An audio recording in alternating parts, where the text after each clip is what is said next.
Hey there, everyone. Welcome into CMS Connected here on the Pulse Network. I am your host, Tyler Pybron of the Pulse Network, and this is the WCM Industry's only news show. So welcome in. We're going to be, getting social today. And the reason for that is because, we're going to be hitting one of the topics that everybody is discussing right now, and that is, in fact, social media. So we've got a lot of great stuff to get to. We've got a lot of great guests.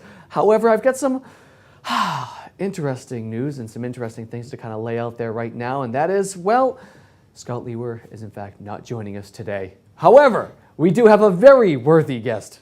Probably blow Scott out of the water. Scott will be back anyways, but we've got Seth Gottlieb of Lionbridge joining us right now. How you doing today? Very well. I guess Scott's loss is my gain. I'm really happy to be here talking about social. This is the episode. I was going to say, this is the fun episode. We're going to be all about social. We're going to have a couple of great guests on the show a little bit later on. We're going to be joined by Alan Bondi of the Pulse Network. He is the CMO of the Pulse Network, and he's going to be talking about, content equals, excuse me, I just lost it for a second. Currency. Content equals currency. There's been a couple different ones out there right now that I wanted to talk about, but content equals currency. So we're going to be talking about that a little bit later on. But before we get into that, we of course have to thank our sponsors that do in fact make this entire show happen. First, we have Falcon Software. Now, Falcon provides web creative, e-commerce, content management, social media, and mobile solutions for organizations across the globe.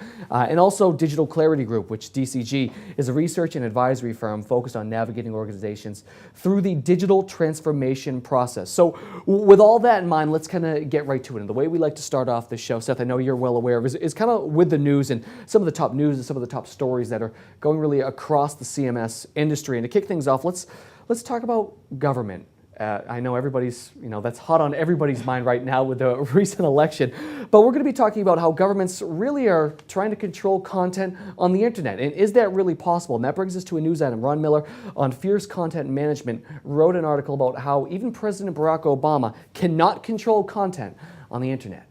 But in 2012, at a time when anyone with a cell phone can spread offensive views around the world with a click of a button, the notion that we can control the flow of information is obsolete. So there you have it right there, Seth. I mean, he said it's obsolete at this point in time. In your mind, is it obsolete? Is there any way the government can control what's taking place on someone's cell phone? I mean, they're tweeting out. They're posting on Facebook. They're basically running content on the internet. Sure. I mean, I hope it's obsolete.